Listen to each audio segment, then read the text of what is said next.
மகேஷ் அண்ணனுக்கு 5 நாள் கால் ஷீட்டு நல்லபடியாக வந்து நடித்து தான் கொடுத்தாங்க. அதனால எந்த ப்ராப்ளமும் இல்லை. நல்லபடியாக நடித்து கொடுத்து படத்தை முடிச்சு கொடுத்துட்டாங்க. அதுக்கப்புறம் டப்பிங் தான் வரல. அது ஏன்னு எங்களுக்கு இப்போ வரையும் தெரில. நாங்கள் நிறையா பேர் கால் பண்ணோம். ஃபஸ்ட் டைமுக்கு அப்புறம் செகண்ட் டைம் எங்கள் ஃபோனை அட்டன் பண்ணுறதில்ல. 1 மாதம் 2 மாதம் 3 மாதம் இல்லை, 10 மாதம் அவரோட டப்பிங்காக நாங்கள் வெயிட் பண்ணிக்கிட்டே இருந்தோம். 1.5 வருஷத்தில் ரிலீஸ் பண்ண வேண்டிய எங்கள் படம் 3 வருஷத்தை தொட்டிருக்கு. அதில் 1 வருஷம் மகேஷ் அண்ணனால தான். அவர் டப்பிங் வரல, ப்ரொமோஷனும் வரல. எங்களை மாதிரி சின்ன படம் எடுக்கிறவங்க ஒரு நோன் ஃபேஸ் ஆர்டிஸ்ட்டை படத்தில் ஏன் எடுக்கிறோம் அப்படின்னா, அவங்க மூலமாக எங்கள் படத்துக்கு கொஞ்சம் மக்கள்கிட்ட போய் சேர ஈஸியாக இருக்கும் அப்படிங்கிறதுக்காக தான். ஃபைனலாக அவர் எங்களுக்கு எந்த ப்ரொமோஷனுக்குமே ஹெல்ப் பண்ணல. ஏன் வரலன்னு எங்களுக்கு தெரில. நாங்கள் எல்லாருமே கால் பண்ணி பார்த்துட்டோம். பெரிய அலிகேஷன் சரிங்களா? 1.5 வருஷம் அவரால் தான் படம் வந்து சொல்கிறது வந்து அவர் சைட்லேருந்து ஏதாவது நாங்கள் கேட்டோம்னா நீங்கள் அதை ஒத்துப்பீங்களா? தாராளமாக நீங்கள் அவர்கிட்ட கேளுங்க. நாங்கள் ஃபோன் பண்ணிட்டு அப்புறம் ஒருத்தவங்க டப் முடிக்காமல் படத்தை என்ன பண்ணுறது? ஒருத்தவங்க டப்பிங் பண்ணாமல் ஒரு யாருக்குமே தெரியாத ஆர்டிஸ்டாக இருந்தால் நாங்கள் வேறு யாராவது வச்சு டப்பிங் பண்ணி ரிலீஸ் பண்ணிடலாம். மக்களுக்கு நல்லா தெரிஞ்ச ஒரு ஆர்டிஸ்ட்டை வேற ஒரு வாய்ஸை வச்சு டப் பண்ணால் அது பார்க்க நல்லா இருக்காது, ஏற்றுக்க மாட்டாங்க. அது பெரிய ட்ராபேக்.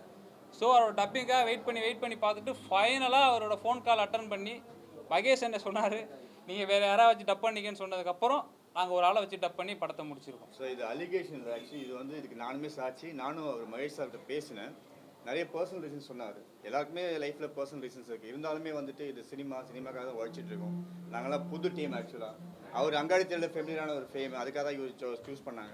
அவரெல்லாம் வந்தானா இன்னும் இந்த படம் இன்னும் கொஞ்சம் நல்லா வெளியே தெரிஞ்சுக்கொண்டது எங்களோட நம்பிக்கை. அண்ட் இந்த படத்து மூலமாக மக்களுக்கு என்ன சொல்ல வரேன் அப்படின்னா, 3 விஷயங்கள். ஒன்று, நீங்கள் உங்களை ஜெயிக்கணும்னு நினச்சா எந்த காரணத்துலையும் விட்டுறாதீங்க. கடைசியில் ஒரு மேஜிக் நடக்கலாம், நீங்கள் ஜெயிச்சிடலாம். கடின உழைப்போடு இருங்க. 2, கல்வியோடைய முக்கியத்துவம் என்ன? நான் சொல்கிறது மறுக்கப்பட்ட கல்வி இல்லை, சாதாரணமான ஒரு மனிதனால் எடுக்க முடியாத ஒரு கல்வி. அந்த கல்வியை எடுத்துக்க அவங்க எவ்வளோ கஷ்டப்படுறாங்க. அட் த சேம் டைம் தனக்கு ரொம்ப ஈஸியாக கிடைச்ச ஒரு கல்வியை நிறையா பேர் யூஸ் பண்ணிக்கிறது இல்லை. அவங்களும் அந்த கல்வியை நல்லபடியாக யூஸ் பண்ணி சமுதாயம் நல்ல பாதையில் போகணும் அப்படிங்கிறது எங்களோட செகண்ட் தாட். 3, social media. இன்றைக்கி எல்லாருடைய வாழ்க்கையிலையும் அடிப்படை உணவு, உடை, இருப்பிடம் மாதிரி சோசியல் மீடியா 4வது இடத்த பிடிச்சிருக்கு. அந்த 4வது இடத்த பிடிச்ச சோசியல் மீடியா அந்த இடத்துல என்ன இருக்கணும் அப்படின்னா டைம் மேனேஜ்மெண்ட் இருக்கணும்னு நான் விருப்பப்படுறேன். அது மக்களுக்கு எல்லாருக்குமே we should save our time. நான் சொன்ன மாதிரி உலகத்திலே விலைமதிக்க முடியாத 2 விஷயம். ஒன்று உயிர், இன்னொன்று நேரம். அந்த நேரத்தை மக்கள் எப்படி பயனுள்ளதாக பயன்படுத்தணும் அப்படிங்கிறத ஒரு சின்ன கமர்ஷியல் எலமெண்ட் மூலமாக உங்களுக்கு பிடிச்ச மாதிரியெல்லாம் சொல்லணும்னு விருப்பப்பட்டோம். ஸோ இந்த 3 தீமையும் இந்த படத்தில் நான் சொல்லியிருக்கேன். எல்லாருக்கும் வணக்கம். என்னோட பேர் அறிவழகன். தடை அதையுடைய படத்தோட டைரக்டர் அண்ட் ப்ரொடியூசர். இவர் குணாபாபு, மகதீர், கணேஷ் கதை நாயகர்கள், Sai Sundar music director. First தடை அதை உடை படத்தோட ஃப்ரெஷ் ஷோக்கு வந்த அவங்க எல்லாருக்கும் என்னோட நன்றியை தெரிவிச்சுக்கிறேன் டீம் சார்பாக. நன்றி. வணக்கம், எல்லோருக்கும் வணக்கம். பத்திரிகையாளர்கள், நண்பர்கள், பெரியவர்கள் அனைவருக்கும் வணக்கம். என்னுடைய பேர் குணாபாபு. இந்த படத்தில் கதை நாயகனாக நடிச்சிருக்கேன். அது சொல்கிறது ரொம்ப பெருமை அடைகிறேன். ஏன்னா அப்படிப்பட்ட ஒரு படைப்பை நீங்களும் பார்த்தீங்க. ரொம்ப தத்ரூபமாக ரொம்ப மெனக்கட்டு எழுதி இயக்கியிருக்காரு எங்களுடைய இயக்குனர் அறிவழகன். அவருக்கு இந்த சமயத்தில் என்னுடைய நன்றிகளை தெரிவிச்சுக்கிறேன். நான் இதுக்கு முன்னாடி வேட்டையன், மாரீசன் அண்ட் திருக்குறள் போன்ற படங்கள்லாம் பண்ணியிருந்தேன். இப்போ இந்த படம் என் வாழ்க்கையில் ரொம்ப முக்கியமான படமாக இருக்குது. ஆல்மோஸ்ட் ஒரு 9 இயர்ஸ் ஜேர்னி. ஸோ இந்த படம் கண்டிப்பாக எல்லாராலையும் ரசிக்கப்படும், பேசப்படும் நம்புகிறேன். என்னோடய கதாபாத்திரமும் பேசப்படும், ரசிக்கப்படும் நம்புகிறேன். உங்களோட ஆதரவு எங்களுக்கு கொடுங்க. அடுத்தடுத்து பேசியிருக்காங்க, நம்ம இன்னும் அதிகமாக பேசுவோம். And he is music director Sai Sundar. வணக்கம். பத்திரிகை மற்றும் இங்கே ப்ரெஸ் ஷோ பார்க்க வந்த எல்லாருக்கும் நன்றி. ஃபர்ஸ்ட் ஆஃப் ஆல், என் பேர் சாய் சுந்தர். இது வந்து என்னுடைய தடை அதை உடை வந்து என்னுடைய முதல் படம் ஒரு இசையமைப்பாளராக. இந்த வாய்ப்பளித்த அறிவழகன் சாருக்கும் எடிட்டர் லினோ அண்ணனுக்கும் நான் நன்றி சொல்லிக்கிறேன். படம் பார்த்தீங்க, உங்கள் எல்லாருக்கும் பிடிச்சிருக்குன்னு நம்புகிறேன். நானும் என்னுடைய 100% கொடுத்துருக்கேன். So thank you.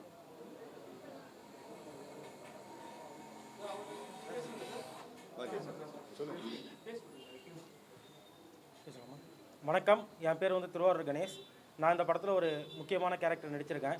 இந்த படத்தில் வாய்ப்பு கொடுத்த எங்கள் டைரக்டர் அறிவழகன் அண்ணனுக்கு நன்றி. அது மட்டும் இல்லாமல் எங்களையும் மதித்து இங்கே படம் பார்க்க வந்த ப்ரெஸ் பீப்புள் உங்கள் எல்லாருக்குமே நன்றி. இந்த படத்தை நீங்கள் எல்லாத்தையும் எடுத்துகிட்டு போய் சேர்ப்பீங்கிறத நம்புகிறோம். கண்டிப்பாக சேர்ப்பீங்க, சேருங்க. நன்றி. வந்திருக்கிற எல்லாருக்கும் ரொம்ப ரொம்ப நன்றி. Thank you sir. எனக்கு இந்த வாய்ப்பு கொடுத்த அறிவழகன் சாருக்கு ரொம்ப ரொம்ப நன்றி. படம் உங்களுக்கு பிடிச்சிருக்குன்னு நம்புகிறேன். இதை மக்கள்கிட்ட நீங்கள் கொண்டு போய் சேர்ப்பீங்கன்னு நம்புகிறேன். படம் பார்த்ததுக்கு ரொம்ப ரொம்ப நன்றி. உங்களோட சேர்ந்து நானும் என்ஜாய் பண்ணேன். Thank you thank you thank you.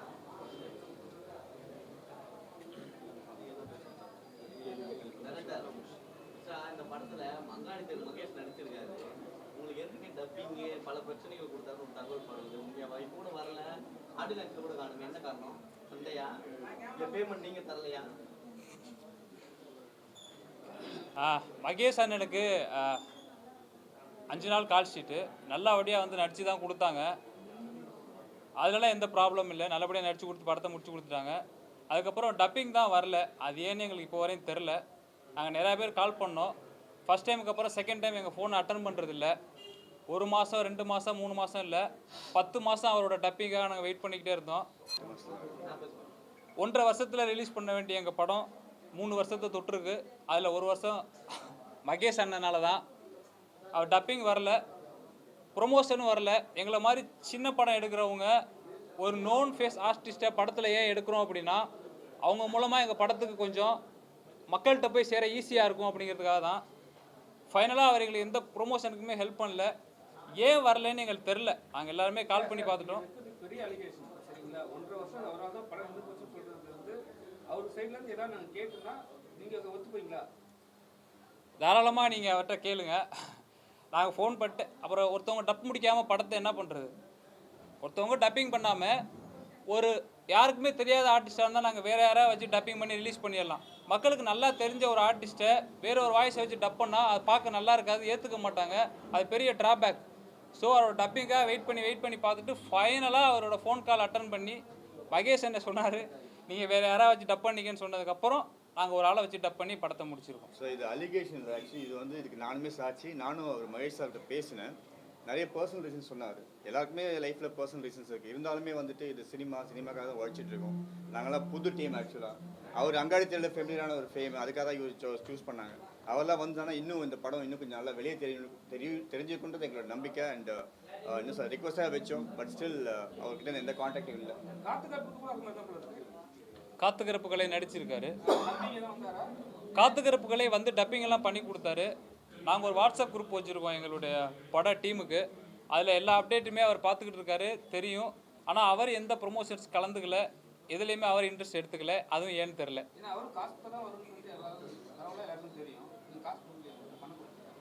அப்படிலாம் இல்லைங்க, எல்லாருமே பேமெண்ட் ப்ராம்ப்டாக கொடுத்தாங்க. இல்லை, பேமெண்ட் எல்லாம் எல்லாருக்கும் கரெக்டாக கொடுத்தாச்சு. அவருக்கு என்ன பிஸி எங்கே யூடியூப் சேனலில் இருக்காருன்னு தெரில, பார்ப்போம். கதையை ஒன்றுக்கு 2 தடவை பார்த்தீங்களா? நீங்களே யோசிச்சிங்களா? ஏன்னா ஃபர்ஸ்ட் ஒரு கதை காட்டுறீங்க, குழந்தைய கொள்றாங்க, அந்த குழந்தை இன்னொருத்தனை கொள்றாங்க, என்னதான் சொல்ல வரீங்க அப்படின்ற மாதிரி. எதுக்கு அந்த கதை? ஃபஸ்ட்டு ஏன் இந்த கதை அப்படின்னா, நாங்கள் ஒரு சின்ன டீம். பெரிய பெரிய படங்கள் வரும் பொழுது எங்கள் படம் வந்து ஜெயிக்கணும் அப்படின்னா கதை ரொம்ப ஸ்ட்ராங்காக இருக்கணும். அதில் நான் ரொம்ப தெளிவாக இருந்தேன். கதை ஸ்ட்ராங்காக இருக்குன்னா இட் சுட் பி டிஃப்ரெண்ட். எல்லா கதையோட கம்பேர் பண்ணும் பொழுது வேறுபட்ட கதைக்களமாக இருக்கணும். அதை பிளான் பண்ணி பண்ணது தான் இந்த ஸ்டோரிக்குள்ளே ஸ்டோரி 2 ஸ்டோரியும் ஒரு ஸ்டோரிக்குள்ளே இருக்குது. இந்த மாதிரி ஸ்க்ரீன் பிளே நாங்கள் யோசிச்சு பார்த்தோம், டிஸ்கஸ் பண்ணி பார்த்தோம். இதுவரை எந்த தமிழ் சினிமாவிலும் இல்லை. அதனால் இது மக்களுக்கு பிடிக்கும்னு நம்பி இதை எடுத்தோம். இந்த படத்து மூலமாக மக்களுக்கு என்ன சொல்ல வரேன் அப்படின்னா, 3 விஷயங்கள். 1, நீங்கள் உங்களை ஜெயிக்கணும்னு நினச்சா எந்த காரணத்துலையும் விட்டுறாதீங்க. கடைசியில் ஒரு மேஜிக் நடக்கலாம், நீங்கள் ஜெயிச்சிடலாம். கடின உழைப்போடு இருங்க. 2, கல்வியோடைய முக்கியத்துவம் என்ன? நான் சொல்கிறது மறுக்கப்பட்ட கல்வி இல்லை, சாதாரணமான ஒரு மனிதனால் எடுக்க முடியாத ஒரு கல்வி. அந்த கல்வியை எடுத்துக்க அவங்க எவ்வளோ கஷ்டப்படுறாங்க. அட் த சேம் டைம் தனக்கு ரொம்ப ஈஸியாக கிடைச்ச ஒரு கல்வியை நிறையா பேர் யூஸ் பண்ணிக்கிறது இல்லை. அவங்களும் அந்த கல்வியை நல்லபடியாக யூஸ் பண்ணி சமுதாயம் நல்ல பாதையில் போகணும் அப்படிங்கிறது எங்களோட செகண்ட் தாட். 3, social media. இன்றைக்கி எல்லாருடைய வாழ்க்கையிலையும் அடிப்படை உணவு, உடை, இருப்பிட மாதிரி சோசியல் மீடியா 4வது இடத்த பிடிச்சிருக்கு. அந்த 4வது இடத்த பிடிச்ச சோஷியல் மீடியா அந்த இடத்துல என்ன இருக்கணும் அப்படின்னா டைம் மேனேஜ்மெண்ட் இருக்கணும்னு நான் விருப்பப்படுறேன். அது மக்களுக்கு எல்லாருக்குமே we should save our time. நான் சொன்ன மாதிரி உலகத்திலே விலைமதிக்க முடியாத 2 விஷயம், ஒன்று உயிர், இன்னொன்று நேரம். அந்த நேரத்தை மக்கள் எப்படி பயனுள்ளதாக பயன்படுத்தணும் அப்படிங்கிறத ஒரு சின்ன கமர்ஷியல் எலமெண்ட் மூலமாக உங்களுக்கு பிடிச்ச மாதிரியெல்லாம் சொல்லணும்னு விருப்பப்பட்டோம். ஸோ இந்த 3 தீமை இந்த படத்தில் நான் சொல்லியிருக்கேன். படத்துல வந்து வாழ்த்துக்கள் உங்களுக்கு. Thank you. தைரியமா எடுத்திருக்கீங்க. நன்றி தேங்க்யூ. ஆனா இன்னொன்று நீங்க படம் எடுக்கும் போது கொஞ்சம் யோசிச்சு உணர்வுபூர்வமா எடுங்க. எடுத்தோம் கவுத்தோம் பண்ணிட்டு இருக்காது. நிறைய இடத்துல தேவையில்லாத யூடியூப் பண்ற கண்டென்ட்லாம் பண்ணிட்டு இருக்காங்க. இல்ல அது தெரிஞ்சிருக்கும். அந்த கடைசி சீன்ல அந்த வெட்டுப்பட்டு தூக்கிட்டு போய் ஹாஸ்பிட்டல்ல போடுறது அது கிளீனா தெரியுது. ஒரு ஹாஸ்பிட்டல் எப்படி இருக்கும்னு. அதே போல இவங்க 3 பேரும் கடைசி சீன் வரும்போது திடீர்னு பார்த்தீங்கன்னா அவங்க கற்பூரம் ஏற்றி எடுத்துட்டு இருக்காங்க நடு இதுலயே வச்சு. ஸோ நீங்க எடுக்கும் போது இதெல்லாம் கவனத்துல வச்சு, ஏன்னா படம் எடுக்கிறது சாதாரண விஷயம் இல்லைதான். இல்லை, அந்த ஹாஸ்பிட்டல் சீன் வந்து அந்த ரூம் பார்த்தா உங்களுக்கு செட்டப் போட்ட மாதிரி தெரியாது. அதாவது நைட்டு 12 மணி 1 மணிக்கு சாதாரணமாக ஒரு கிராமத்தில் பக்கத்தில் இருக்க அரசு சுகாதார நிலையத்துக்கு போனீங்க அப்படின்னா ஆல்ரெடி பேஷண்ட்ஸ் இருப்பாங்க. அவங்க இல்லாத ஒரு ரூமில் திடீர்னு ஒருத்தவங்க வந்தால் வச்சு ட்ரீட்மெண்ட் பண்ணுறதா தான் நைட்டு 1 மணிக்கு நடக்கிறதுனால அதை அப்படி எடுத்திருக்கோம். அவ்வளோதான். படத்துல வந்து யூடியூப் போட்டு திட்டி இருக்கீங்க. இங்க இருக்கு பாதி பேர் ஃபுல்லா யூடியூப் தான். ஓகே, அப்புறம் எப்படி வந்து நீங்க மென்ஷன் பண்ணுவீங்க? என்னை மன்னிக்கணும், நான் யூடியூப்பில் எல்லாரையும் திட்டலை. அப்படி திட்டின மாதிரி உங்களுக்கு புரிதல் வந்திருந்தா நான் மறுபடியும் மன்னிப்பு கேட்டுக்கிறேன். ஒரு யூடியூப்பில் ஒருத்தர் காலைல எந்திரிச்சு மொபைல் எடுத்து 1 ஹவர் யூஸ் பண்ணுறாரு அப்படின்னா அதுலேருந்து அவர் ஒரு சில அறிவுகளை எடுத்துக்கணும். அந்த அறிவு அவருடைய வாழ்க்கைக்கு பயனுள்ளதாக இருக்கணும். அப்படின்னா மட்டும்தான் அந்த யூடியூப் சேனல் பண்ணுறவங்களுக்கும் 2 பேருக்குமே அது பயன். அவருக்கும் அந்த 1 மணி நேரத்துக்கு சம்மந்தமே இல்லாமல் சும்மா பொழுதுபோக்குக்காக அவர் 1 ஹவர் 2 மணி நேரம் செலவு பண்ணுறத நான் தவறுன்னு சொல்ல விருப்பப்பட்டேன். அவ்வளோதான், நான் வேறு யாரும் இல்லை. அதே யூடியூப் சேனல்ஸில் என்னென்ன நல்லது இருக்குங்கிறது நான் என் படத்தில் சொல்லியிருக்கேன். ஒரு எஜுகேஷனல் கண்டென்ட் கொடுக்கலாம், அதே நேரத்தில் நாட்டில் என்ன நடக்குதுன்னு சொல்லலாம், மக்களுக்கு விழிப்புணர்வு உருவாக்குற மாதிரியான நிறையா கருத்துக்கள் இருக்குது. நிறையா engineering videos, mechanical videos, aeronautical videos. So இந்த மாதிரி அறிவு சார்ந்த வீடியோ அதே யூடியூப்பில் தான் இருக்குது. அதெல்லாம் நம்ம பயன்படுத்திக்கலாம்.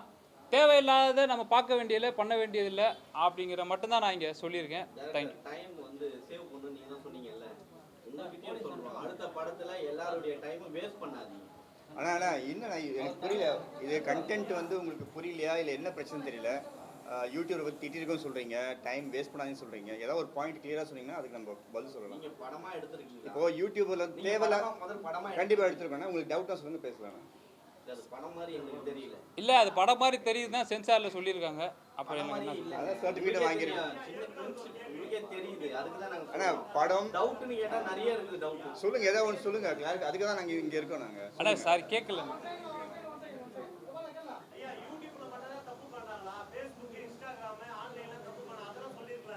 ஆனால் சோஷியல் பொதுவாக சோசியல் மீடியா எல்லாம் மொத்தம் ஒன்று தானே. எல்லாமே சோசியல் மீடியா தான். எல்லா கண்டென்ட்டையும் எடுத்து நான் ஒரு ஸ்கிரிப்ட் பண்ணேன்னா படம் 4 மணி நேரம் போயிடும்.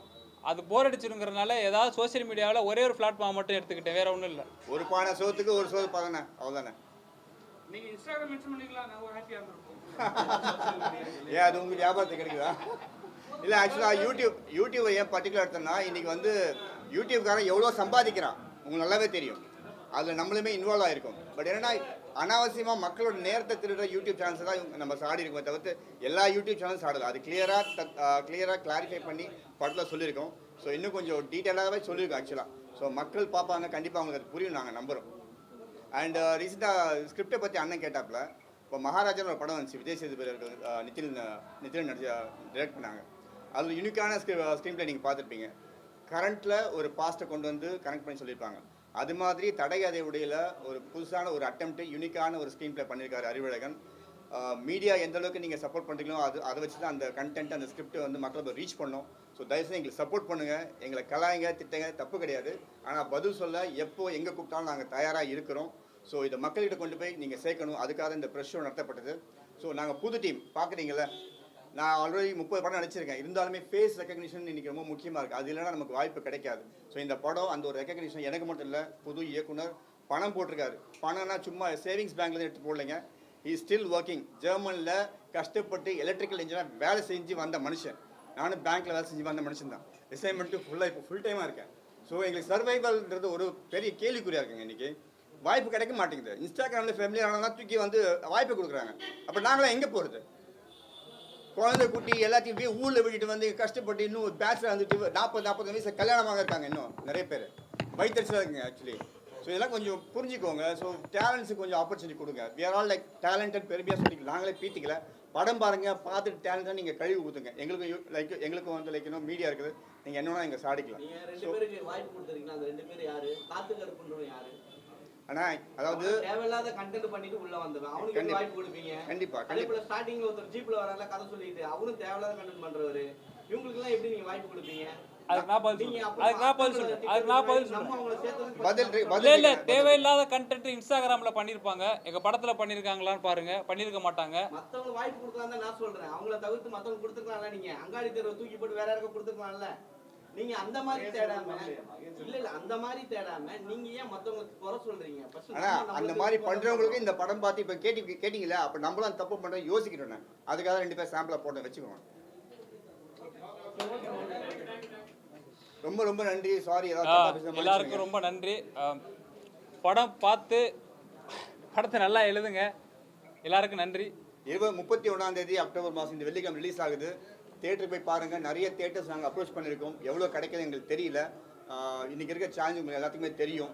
தேட்டர் லிஸ்டிங் நாளைக்கு தான் எங்களுக்கு ரிலீஸ் ஆகும்னு நினைக்கிறேன். கணிசமான தேட்டர் கிடைச்சா கூட ஃபஸ்ட் ஆடியன்ஸை இம்ப்ரெஸ் பண்ணக்கூடிய அளவுக்கு கண்டென்ட் தான் அறிவகம் கொடுத்துருக்காரு. ஸோ தயவு செஞ்சு கொஞ்சம் மனசாட்சியோடு கொஞ்சம் சப்போர்ட் பண்ணுங்க எங்கள் டீமுக்கு. தடை அதை உடை டீம் சார்பாக நன்றிகளை தெரிவிச்சுக்கிறேன். தடை அதை உடை.